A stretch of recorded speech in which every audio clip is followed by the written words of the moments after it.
Pemeriksaan antenatal care. Pertama, ucapkan salam, kemudian dengan sopan memperkenalkan diri dan identitas ibu berupa nama, usia, alamat pekerjaan, dan pendidikan.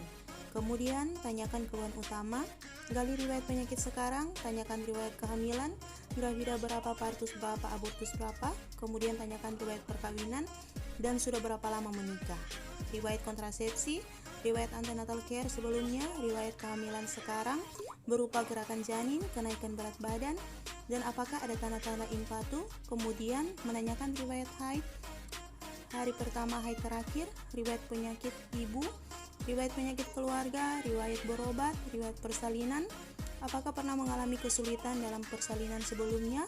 Lalu tentukan usia kehamilan menurut anamnesis hari pertama haid terakhir, dan buat taksiran persalinan menurut rumus Nagel. Setelah itu, memeriksa keadaan umum, mengukur berat badan dan tinggi badan, dan memeriksa tanda-tanda vital berupa tekanan darah, nadi, pernapasan, dan suhu. Lalu jelaskan prosedur pemeriksaan pada ibu. Juga pemeriksaan ini kadang-kadang menimbulkan perasaan khawatir ataupun kurang nyaman, tetapi tidak membahayakan bayi yang berada di dalam kandungan. Kemudian, tanyakan kesediaan ibu untuk diperiksa. Juga apakah ibu bersedia. Persilakan ibu untuk berbaring terlentang, tutup paha dan kaki ibu dengan kain yang telah disediakan. Sebelum pemeriksaan dilakukan, pemeriksa mencuci tangan dengan sabun dan air mengalir dengan 6 langkah cuci tangan WHO.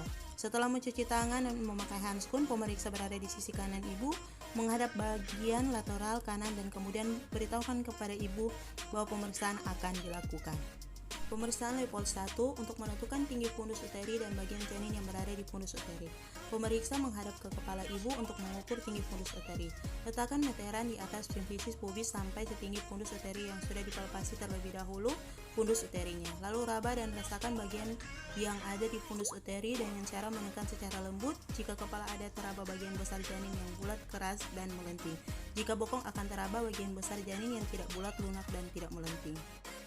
Leopold 2 untuk menentukan bagian janin di sisi kiri dan kanan ibu.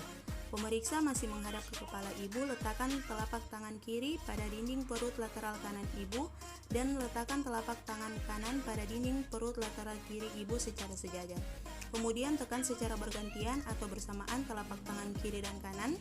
Kemudian geser ke arah bawah dan rasakan adanya bagian yang rata dan memanjang, yaitu punggung atau bagian-bagian kecil, yaitu ekstremitas. Leopold 3 untuk menentukan bagian terendah janin dan apakah bagian terendah sudah masuk di pintu atas panggul atau belum, dengan cara meletakkan telapak tangan kiri atau kanan pada bagian bawah perut ibu, lalu tekan secara lembut untuk menentukan bagian terbawah bayi. Untuk menentukan bagian terendah sudah masuk pintu atas panggul atau belum, dengan teknik Moodlick, yaitu digoyang apakah sudah terfiksasi atau masih melayang. Leopold 4, pemeriksa berganti menghadap ke arah kaki pasien untuk menentukan seberapa jauh penurunan terendah janin. Letakkan ujung telapak tangan kiri dan kanan pada lateral kiri dan kanan uterus bawah, ujung-ujung jari tangan kiri dan kanan berada pada tepi atas simfisis. Kemudian perhatikan sudut yang dibentuk oleh jari-jari tangan kiri dan kanan, apakah konvergen atau divergen. Jika konvergen berada belum masuk pintu atas panggul, jika divergen berarti sudah masuk pintu atas panggul. Selanjutnya adalah pemeriksaan okultasi. Angkat kedua tangan dari dinding perut ibu, kemudian ambil stetoskop Laennec dengan tangan kiri, kemudian tempelkan ujungnya pada dinding perut ibu yang sesuai dengan posisi punggung bayi. Kemudian tempelkan telinga kiri pemeriksa dengan dengarkan bunyi denyut jantung dengan dengarkan dan hitung bunyi jantung janin selama 60 detik atau 1 menit penuh, normalnya 120 kali per menit. Satu tangan melihat jam dan satu tangan meraba nadi. Lakukan pemeriksaan tambahan bila diperlukan berupa laboratorium atau USG. Setelah itu, letakkan semua peralatan yang telah digunakan pada tempat semula dan beritahukan bahwa prosedur pemeriksaan telah selesai. Angkat kain penutup dan rapikan kembali pakaian ibu, kemudian lepaskan handskun dan cuci tangan kembali. Setelah itu, jelaskan hasil pemeriksaan palpasi dan auskultasi yang meliputi usia kehamilan, letak janin, apakah memanjang, melintang, atau oblik, kemudian posisi janin punggung kiri atau kanan, superior atau inferior, kemudian presentasi kepala, sungsang, lintang, atau ganda, lalu kondisi janin sesuai dengan hasil pemeriksaan auskultasi. Setelah itu, catat pada buku kontrol ibu hamil dan jelaskan tentang langkah atau asuhan lanjutan serta jadwal pemeriksaan ulang.